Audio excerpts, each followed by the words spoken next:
ಪಡಿತರ ವಿತರಿಸಲು ಹಣ ವಸೂಲಿ ಮಾಡುವಂತಹ ಪ್ರಕರಣಕ್ಕೆ ಸಂಬಂಧಪಟ್ಟ ಹಾಗೆ ಆಹಾರ ಸಚಿವ ಗೋಪಾಲಯ್ಯ ಅವರು ಬೆಂಗಳೂರು ಸಿಟಿ ರೌಂಡ್ಸ್ ಅನ್ನ ಹಾಕಿದ್ದಾರೆ.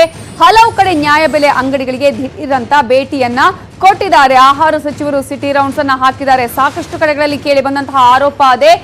ಒಂದ್ ಕಡೆ ಪಡಿತರವನ್ನ ಸರ್ಕಾರ ಫ್ರೀ ಆಗಿ ಕೊಟ್ಟಿದೆ ಬಡವರಿಗೆ, ನಿರ್ಗತಿಕರಿಗೆ, ಕಾರ್ಮಿಕರಿಗೆ ಅಂತ ಹೇಳಿ.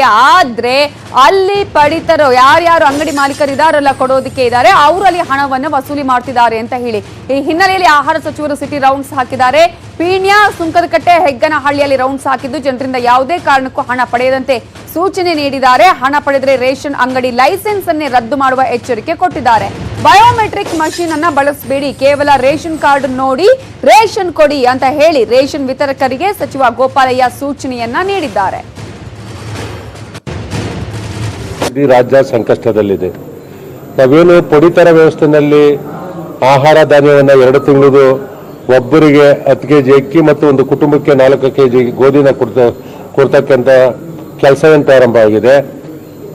ತೂಕದಲ್ಲಾಗಲಿ ಇಲ್ಲ ಅವ್ರ ಹತ್ರ 10 ರೂಪಾಯಿ 20 ರೂಪಾಯಿ ಇಸ್ಕೊಂಡ್ರೆ ಕೊಡ್ತಕ್ಕಂಥ ಏನು ಹಿಂದೆ ಇತ್ತು, ಇವತ್ತು ಇವೆಲ್ಲ ಮಾನವೀಯತೆಯಿಂದ ಮೆರಿಬೇಕು ಅಂತಕ್ಕಂಥದ್ದು. ಅದೇ ಈ ರಾಜ್ಯಕ್ಕೆ ಒಳ್ಳೆ ಹೆಸರು ಬರಬೇಕು ಅಂತಂದ್ರೆ ಆ ಬಡವರಿಗೆ ಮೋಸ ಮಾಡಬೇಡಿ, ನೇರವಾಗಿ ನಾವು ಕೊಟ್ಟಿರ್ತಕ್ಕಂಥ ಆಹಾರ ಧಾನ್ಯ ತಲುಪಬೇಕು ಅಂತಕ್ಕಂಥದ್ದೇ ನಮ್ಮ ಸರ್ಕಾರದ ಚಿಂತನೆ. ಯಾರ್ಯಾರು ಅಂಗಡಿ ನಡೆಸ್ತಾ ಇದ್ದಾರೆ, ಅದು TAPMS ಇರ್ಬೋದು, ಖಾಸಗಿ ಹೊರತಂತಕ್ಕಂಥದ್ದು ಇದಿರ್ಬೋದು, ದಯವಿಟ್ಟು ಯಾರಿಗೂ ಮೋಸ ಮಾಡಬೇಡಿ ಅಂತಕ್ಕಂಥ ಸೂಚನೆಯನ್ನು ಕೊಟ್ಟಿದ್ದೇನೆ. ಜೊತೆಗೆ ನಮ್ಮ ಅಧಿಕಾರಿಗಳಿಗೆ ತೂಕದಲ್ಲಾಗಲಿ ಇಲ್ಲ ಹಣ ತಾಂತಕ್ಕಂಥದ್ದಾದ್ರೆಲ್ಲ ಅದು ಕಂಡು ಬಂದರೆ ತಕ್ಷಣ ಅಂತ ಅಂಗಡಿ ಮೇಲೆ ಕ್ರಮ ತಗೊಬೇಕು ಅಂತಕ್ಕಂಥ ಸೂಚನೆಯನ್ನು ಕೊಟ್ಟಿದ್ದೇನೆ.